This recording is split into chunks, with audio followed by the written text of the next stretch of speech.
Oh, getting old. Get out of here. True. He's a great, great guitar player. I had a chance to hear him years already and to listen to his first album. It's an album called Never Look Back. Welcome to West Music. Thank you very much. Nice to have you here. Where are you from? I'm from Connecticut, basically, still, pretty much temporarily from Connecticut. And, from the States, and we decided to come down and play because we heard it was the place to do it. So we decided we'd show up and do it. So. You've been playing for a long time. Yeah, I've been playing more than half my life. Yeah? How did you start getting it? It was pretty weird. I think a lot of it was just kind of, my dad used to play, and you just saw it around the house, and it was pretty cool. You know what I mean? Guitar players always seem to hook up pretty well, so I thought it was a pretty neat thing to go into. And I was just always pretty fascinated with it from the start because it was just something that seemed really natural. So it was something that didn't really require a lot of effort, but just kind of worked. Yeah. So, I mean, how could you beat it? And that's kind of how it went. And your dad was a guitar player as well? Yeah, he started off. I mean, there was always one around the house, as you're playing, so I'd pick it up, and then I just kind of got into it. It was pretty weird. Once you got into it, you really couldn't put it down, and that's kind of how it started. And now it's just, that's all you can really do. It's just kind of, I don't know, I'm addicted. It comes down to more than anything else. Because it's a lot of work. You have to play all the time. But it is and it isn't. It's work, but it's really not work. It's kind of like you're playing, but half the time you don't even realize you're playing. And, you just do it so often that it just becomes like a second nature, and you really don't even think about it much. And are you a rock and roll kid? Did you get to play with your dad? Yeah, a little bit. Yeah, when I was 9, I only knew one tune. It was Johnny Be Good. I only knew that one tune, and I used to walk up and the guitar was huge, so I just walk up and I was playing and wailing, and I was like, this tall, and the guitar was like this tall. So the problem was that it was just it looked probably pretty funny, but that was the only one tune I knew. I'd walk up and play with this band. Probably sounded terrible, but I don't remember, So it was, so I've been doing it for a long time, and it just kind of, as long as I can remember, I've been playing. It's just a real natural thing. Yeah, a lot of it. I don't really practice much. Maybe I should, but I just kind of play all the time. And that's kind of how a lot of it happens. You worked with so many people. You worked with Jack Bruce, Ginger Baker, Rick Wake, Taylor Dane. You did a track on their album, Michael Box and Desmond Child. It's what you meet with. But here's everybody says, oh, you met Cher, the tattoo's real. The thing is, I never even honestly get a chance. I've never met her. I've worked, I've been, done the album stuff, but it's like I go in a room and I sit there with 3 sweaty guys saying, do it again, you can do it, So that's how a lot of it works out. You really actually sometimes never even meet the artist. Very few. We just did some stuff where I played on a track with Charlie Watts. Never even met him, So I just sit in my car going, I guess I played with him, but you never really meet him because you go in the studio at different times. But you have a chance to get to play with all these people. I guess it's pretty cool. It's pretty cool. Probably doing the Cream thing was probably the most fun. We went to Israel, and I think we played in front of 22,000 people, and it was pretty, all you could see were just a massive amount of hits, so that was pretty exciting as far as that went. So we had fun doing that, and like I said, we're going to Japan and stuff doing it, so we're keeping real busy with it, and it's a lot of fun because it's just something that's pretty natural, and you get paid for it, so, so there you are, Who are your guitar heroes? I don't know, it depends. Obviously, the person I probably learned the most from, just from watching, was obviously my dad, because he played. I like a lot of the older stuff. I was always into the players that had the really signature sound, a lot of the, Deep Purple stuff, a lot of the, early Queen stuff, and just like a lot of the 60s, 70s stuff. Now it seems, I tend to shy away from a lot of the later players just because they're kind of just doing what's already been done. So I'm really more into the actual roots of it, and that's kind of where I got a lot of my playing from, just from watching them play. And do you always try to be innovative? Well, I think the trick, for the whole example for the Plaid guitar, that's like the first question everybody always asks, The whole reason for doing it was simply, there's so many players out there, and each one is, there's a lot of really good ones. The trick is, I think, in my mind, is to be different. Not necessarily be the fastest, not necessarily have the longest hair, but the trick is to be different and unique. So I figured, I'd put a different paint job, and the guitar has now got an identity, so whenever you see a Plaid guitar. That's cute, yeah. That's, and that's the thing is when I play, it's kind of when I play, basically, I realistically just play, and there's really nothing, it's not like, oh, I'm going to do this today. A lot of it is just you play, and that comes out the way it comes out. I actually have no control over it. But a lot of the times when I'm doing the album stuff, I typically try and stay away a lot from what's already being done, because it's already out there. It's already out there. What's the point of doing it twice, But I listened to your album, some cuts of it, and you have your own sound. Yeah. That's the thing. That's what we're working towards. We're doing the instrumental stuff, and it seems pretty natural to do.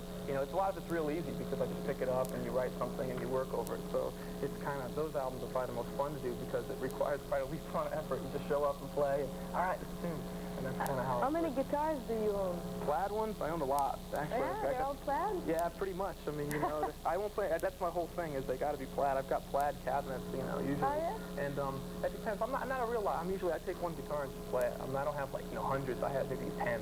10, that's like a that. lot. You know, yeah, and they're all Yamaha guitars? Or the majority of them are, yeah, they're all, this is a new guitar we're actually going to be coming out with, and the whole deal is that, yeah, they make them in the custom shop, and they paint them up Plaid, and that's the whole thing, you know, I mean, I don't think it's weird. Woo! You know? That was cute. We'll have to cut that. But the deal is that, yeah, that's pretty much the whole thing, but every guitar I have is Plaid. You'll never see me with anything else usually but a Plaid guitar, if I can help it. Okay, and do you have vintage guitars? Or do you like I don't buy. I used to have a whole lot of them, but the thing is, you know, they're so expensive now. You can't even take them and modify them because the thing is, for what it's worth, I'd rather just buy a car. You know, so pretty much. So I got rid of a lot of them. We collected a whole bunch of them, but we stay away from it typically just because, you know, they're worth so much. Plus, people you have to deal with to get them makes it not realistically worth dealing with sometimes. You don't really enjoy it. You pay so much for the guitar, you can't take it out and play it and beat on it. You know, the thing, I've had this guitar and I just always have it with me, and it's just always there, and that's kind of the whole reason why I'm, you know, use them. It's rather than having to put it under glass and have to worry about somebody stealing it and stuff. Yeah. So I just play it. I think if somebody stole it, definitely somebody would figure out it's mine because I'm going to go have Plaid guitars. So, that's like a lot. No, I feel like you haven't been playing for at least 2-3 minutes since we're doing the interview. I feel now you have to play something. I gotta play. You gotta play. You want to play something fresh? Yeah, I'm going to play, actually, I'd like to play a cut. This one's called Elvis Talking. It's off my new album, which is Plaid. We did the whole album in Plaid because we figured we'll go with it. And the deal is that it's on Guitar Recording, and we're distributed by RED, and it can be gotten, and it's out there. So what the thing is, we did the tune because when we were in the studio, we were just, you know when you pick up you go to the supermarket and they always have like Elvis cited at Napa buying I don't know, Allen wrenches or something, and so we just kind of everybody was just goofing on him to the point where it was getting ridiculous. So we kind of figured we'd do this tune and everybody would kind of leave him alone, but we're not sure if it'll really happen. And you write all your music, compose everything. Every last little thing, you know. So this is Blues Saraceno, Wanna Start Me Up. And my band in the box. Here we go.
practice at home? Takes a lot of practice.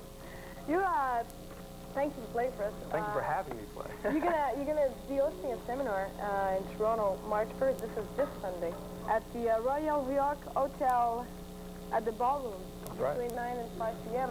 If you need any details, you can contact the Canadian Musician. It's a magazine, Canadian Musician. I'm sure you know it.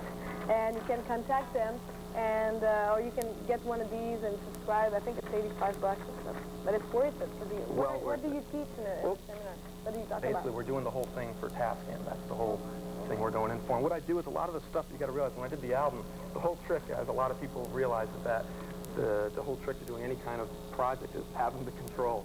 So what we do typically is I always do these in my house. Like this album we did, the Plaid album, is going to actually, we did it in my basement.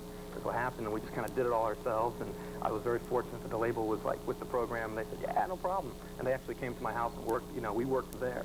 So the whole thing is that when we did the album, we took the whole approach, and the way I even got signed originally was taking like little 4-track tapes and sending them out and stuff.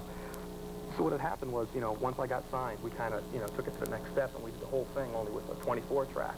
So the whole reason why I go around doing all the Tascam stuff is just because it's kind of how I got started. I got like discovered like out of my bedroom rather than playing the clubs for like 20 years. And that's what you teach. That's the whole. And that's what if great guitar players are down there, they can go and see you there, and you're gonna show them how to do it. We're gonna do it, and then we do it tomorrow. It's also like an excuse to basically play live too. We got like a whole bunch of tunes. We just show up and like wail out because you know it comes out cooler when you call it a clinic. Okay. But that's the deal. So. Thank you for dropping by. Thank you very much. Thank you, and keep the hard work. I'm working on it. We'll take a break, and we'll be right back.